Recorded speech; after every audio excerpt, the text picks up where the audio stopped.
back to the morning show here on Arise News. It's now time to turn our attention to the issue of women empowerment and the many obstacles on the path to the full realization of equity, equality, justice for women. And for a more informed perspective, we're now being joined from our Rise Abuja studio by Hafsat Abiola-Costello, a civil and human rights activist, former special advisor to the Ogun State Governor, and founder, KUDIRAT Initiative for Democracy. She will be sharing her views with Aude De Thun, founder of the Women Forum for Economy and Society, as well as a keynote speaker for the forthcoming launch of the Women in Africa Initiative. Good morning. Good morning. Morning. Thank you for joining us. Good morning and welcome to the morning show.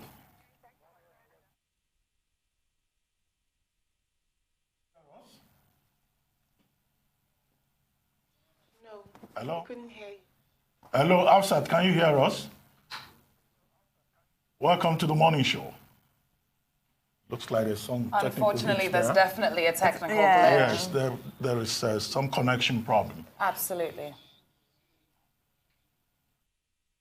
Hello, Hafsat. Good morning. If you could hear us, and good morning to you too, Mrs. De Thun. Could you tell us about this Women in Africa initiative and the program that is scheduled for this week in Lagos? So, Women in Africa initiative was actually created by this amazing woman here, Aude De Thun. She created it 4 years ago, and she created it after creating a much bigger platform called the Women's Forum that was global in dimension and had women like Christine Lagarde as members. And after she left the Women's Forum, she was approached by women from African countries, and they said they wanted her to use a network to support African women. So she created the Women in Africa Forum to help leading women in Africa rise so that they can be even more successful. And after a year of establishing the organization, she asked me to be president. So I've been serving as president for about 2.5 years now. So essentially what we do is we bring women together at an annual event in Morocco, in Marrakesh. So very much like the World Economic Forum that meets in Davos in Switzerland, our Davos, Switzerland is Marrakesh, Morocco. And we bring together 600 people, 80% women, but we have 20% men. But from very important. Very important. We welcome the men. Mr. Abati, please plan to join us on the 25th of June and the 26th in Marrakesh, Morocco. And we bring together these people from over 80 countries. They come from every single African country, but also every single continent. Because the whole idea of the Women in Africa initiative is to connect leading women in Africa with partners all over the world. So I want Aude to share with you, if you don't mind me prompting her, the kinds of partners that we've secured for women in Africa so that you can see the kind of quality of people that leading women in Africa can expect to meet at our summit. And good morning. I would like to add, we try to support women entrepreneurs because the continent, the African continent, have 24% of women as entrepreneurs, and it's very important for the economy. And we, when I decided to create Women in Africa, we want to have a big part for the women entrepreneur. And now we receive, through an application, we receive more 2,000 files, and we receive the best women per each country of Africa in Morocco. And it's very important to see how the women change the economy on the continent. And this is a big part of our job. So in terms of the kinds of partners that we've been able to secure through Aude's network primarily, we have partners like Louis Vuitton, LVMH, Renault, Lazare, Orange, which is, maybe you call it Orange here, Anglophone world. And we began to have American company too. Yes, and Société Générale. We have so many European companies, and we're also lining up a lot of American companies which we're confirming next month. So when we confirm them, we'll share the list. But they're all the major Fortune 500 companies that we're reaching out to. And also Asia. We bring in some of the powerhouses in Asia. Why do we do all of this? Because truly, you know, when you look at global trade, Africa represents maybe 3% of global trade. And we're not going to get African people out of poverty representing 3% of global trade. We need to empower African women entrepreneurs so that they can do even more. They can achieve even more. They can be even more successful. I know that they're doing quite well, but actually they're not, for the kind of success the continent needs to meet the challenges that we have, we need our women to be even more successful, and that's what we're pushing for. So this week, we're having an event tomorrow in Abuja that's going to be hosted by the French ambassador. Then on Thursday, we're holding an event in Lagos at Alliance Française, where we're trying to introduce our project and our program to women entrepreneurs in Nigeria and other leading women in Nigeria so that they can come to the summit, so that they can participate in our programs and benefit from the different support systems that we've created for them. Hafsat. And do not adjust your TV screens. You're not seeing double. This is my sister, who I resemble, in whom I'm very proud. Yes, we really look alike. Hey, Hafsat. So my question now is the challenges to women entrepreneurs in Africa. Obviously, we talk a lot about resource constraints. How does your organization help to address and overcome these challenges? There are also infrastructural issues and even just the confidence to step up to the plate. How do you address all these? Vous voulez répondre? Elle a dit que comment nous essayons d'aider les femmes entrepreneurs. Oh, we have a few ways. First, we identify the best, and we invited them in Marrakesh each year, and we present them the investor from around the world. And it's very important. We work, the second is, we work with an American university called Honoris United Universities, and we give them, we organize a boot camp for the young women, not obligatory young, and we bring them more information to help them to grow up. For example, we have a session called How Grow Up with an Investor, how to speak with the banker, how to communicate better, how to grow up and to, comment on dit, sortir, to come out from formal and informal system. And after that, a few of them, when MBA offered by Honoris United Universities, and we offer to them a TV show, TV5 Monde, BBC in London, and now we discuss with Bloomberg.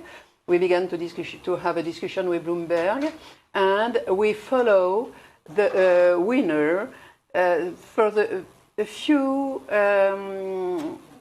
not only months, but a few years. Now, we began this with this program 3 years ago, and a few of them, comment on dit, ont levé, have risen. Raise money.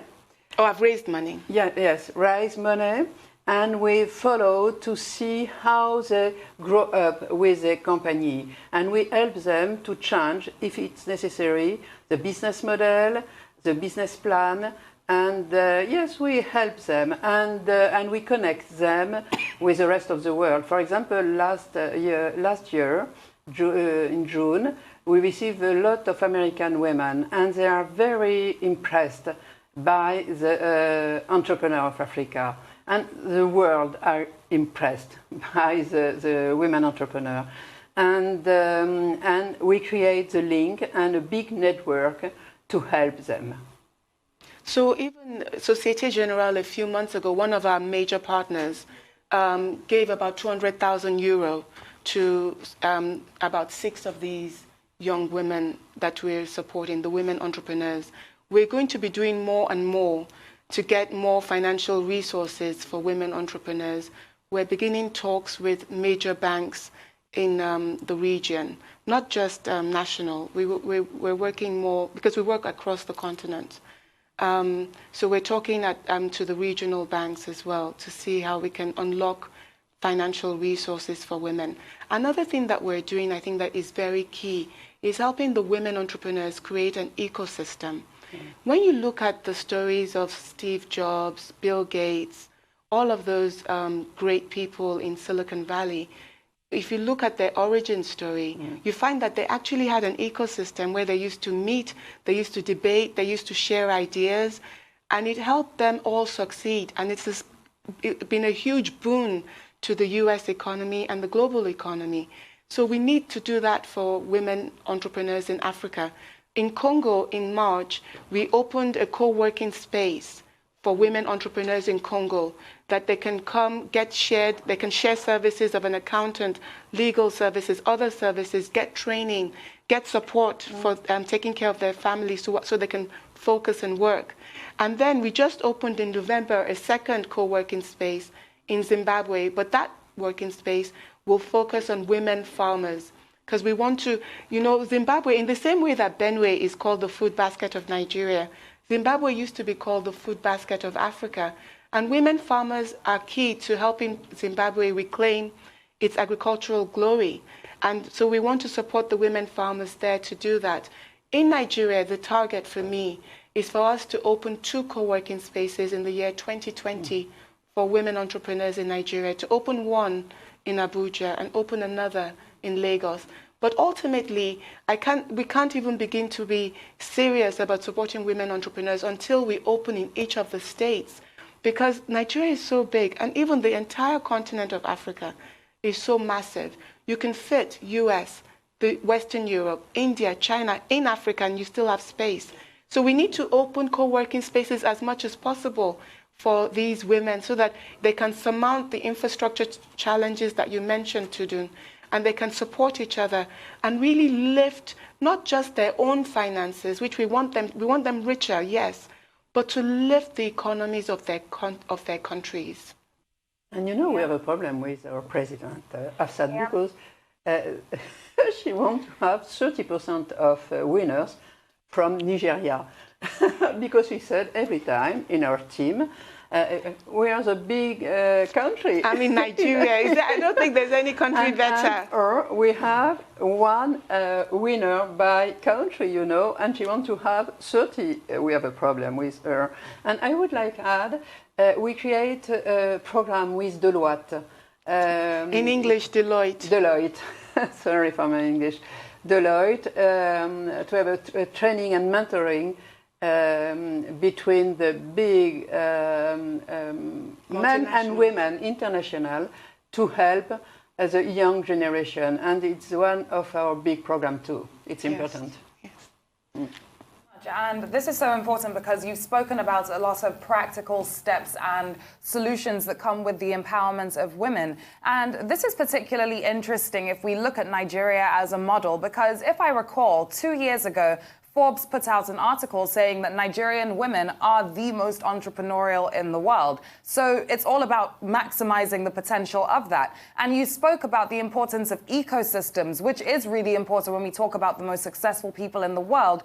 And now I want to ask about other practical steps and solutions like ecosystems that can ensure the sustainable development of women, especially in a country that is really ridden by a lot of patriarchy, misogyny, and just the general oppression of women overall. How do you think this is achievable?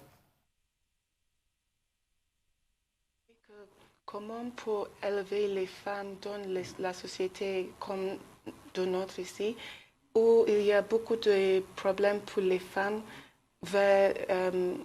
à propos des hommes, les lois et tout ça. The problem is not it's not concerned just Nigeria. It's in a whole country of Africa. Our objective is to help women to not to through the charity to comment on dit, faire comprendre, to make them understand to the society the role of women in the economy, to help society, you know. It's for that I want to discuss about business, and we observe the progress, you know. When the women have a company, if the company are very strong and credible and with a success, the relationship with men change. And one of our role is to help women to change society, to change the vision of about men and women. For example, we have a program called AMOYA, African Man of the Year Award. This program, we created this program to identify the best men, to women friendly. You know, it's important. This is a feminist masculine. Comment on say? It's clear? Yeah. Okay. Feminist. A feminist that is male. And there is we observe the progress, you know, and probably it's a long job and a long work to attain the perfection, but through the women entrepreneur, probably this help women and the young generation and the teenager and children.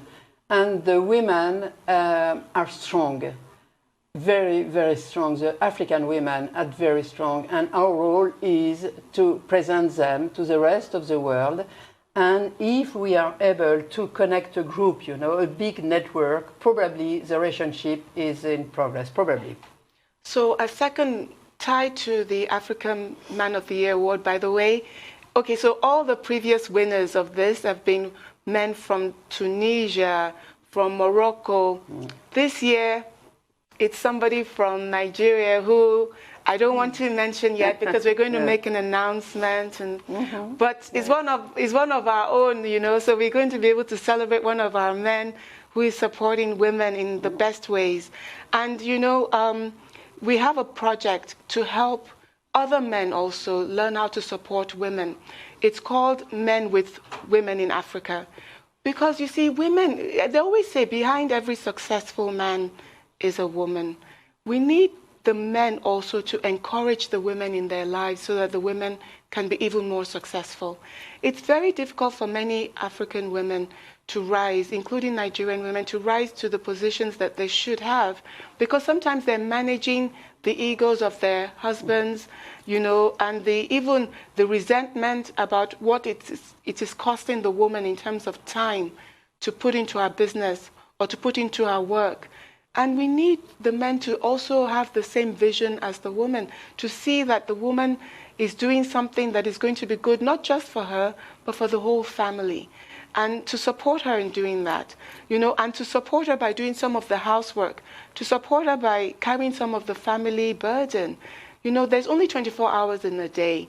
And if you have a situation in your family where you, as the wife, is expected to do all of the housework, then it's going to be less time that you can spend on your business or whatever you're doing. And that's the traditional way. The modern way, the husband and wife should share the labor of raising the family, so that the woman also has free time to do more training and more and to invest in herself and in our work. So all of these things are important, and we have sessions during the summit for the 20% of men that come, where we look at this issue of how men can better support women. And we have to think also of ways to get those kinds of ideas into the public domain. Actually, on my way to the studio today, I was calling Auntie Joke Silva because, you know, there was this series of plays that, monologues that my other NGO did with her called the Vagina Monologues and then the V Monologues. And later it was translated to something that is called Hair Word. And I wanted to talk to her about that, about how we can take it further. How can we get it into every university, every high school, every primary school? How can we get young boys and men thinking at an early stage about how to support women so that we're not trying to change a mindset once it's already formed, so that we can get them while they're young. You know, recently I've been reading the newspapers and I saw that a man, you know, killed his own mother. This was in the newspaper. I don't know what state that happened in. And you read all the time about harm being done to women. And I think that we need to take it, we cannot, Nigeria is not going to rise by holding the women of Nigeria down. You know, Tudun, you know that I used to live in China, and I saw what the Chinese people did to raise the women of China. You know, when in the 1940s in China, they used to break the toes of women because they wanted their toes to be, their feet to be small. It was called foot binding.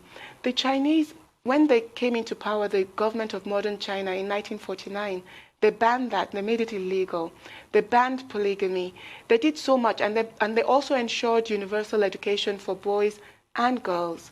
But now, today in China, you have the millions of women that are entrepreneurs all over China, not just millions. In China, probably like 300 million women in a country with 1.4 billion people. But you also have the highest incidence of women millionaires in China than any other country in the world. So you cannot talk about the wealth of China today without talking about the wealth of Chinese women. So in Nigeria as well, Nigeria is pretty much the China of Africa. China for Asia, Nigeria for Africa. And in a way, we're holding the rest of the continent back because we're not doing enough to support our women. We need to applaud Kano State that just passed a law that makes it illegal to marry a girl until she finishes high school. Other states in Nigeria need to pass similar laws, especially in states where girls are being married off in the first year of high school, which is a lot of the states in northern Nigeria. We need to address this. We need to take it head on because we need to invest. We need to allow the girls to be invested in through education. Then we need to also give them the opportunities to do business, to grow their own livelihoods. When we do all of these things, we will see the country rise. The president can work, his whole cabinet can work, but until we free the women of Nigeria and empower them, nothing is going to move forward in this country. Absolutely correct. But you've referred to the interest that has been shown in the great work you are doing in Africa by the private sector. What has been the level and quality of engagement with leadership across the countries in Africa where you have programs? And which of these countries has shown more enthusiasm than the other? And then for you, Aude De Thun, why your special interest in Africa? What does Africa mean to you? And what has been your experience engaging women groups across Africa? Quelle est la raison pour votre intérêt pour l'Afrique? Et qu'est-ce que vous avez bénéficié de l'Afrique? I know a lot of African women since a long time because when I was the president of the Women's Forum, when I created the Women's Forum, I received a lot of African women. And when I left the Women's Forum, a group of friends, African friends, called me to create Women in Africa. And the reason for my implication and engagement for the women in Africa, it's because I consider Africa as very, very important for the world. We absolutely need to work together to create the better relationship between Africa and the rest of the world. And I like, I'm an entrepreneur. An entrepreneur is a little crazy, and I am crazy. And I want it's a moment, it's a big opportunity to create the link. And I like to be, dépassé par. You want to be ahead. And so when my friend said to me, Aude, we need you, I said, after 3 years of hesitation, I decided to say go, because in Europe, in USA, we observe the problem of migration, and women doesn't want to migrate, and they don't like to see the children migrate too. And it is a big subject. And for that, I'm concerned, you know, by the life. I'm concerned by the future, not only for Europe, because I am from France, but it's very important for the rest of the world. Thank you very much, Aude De Thun and Hafsat Abiola-Costello. Thank you very much, and all the best with your program later in the week. Yes.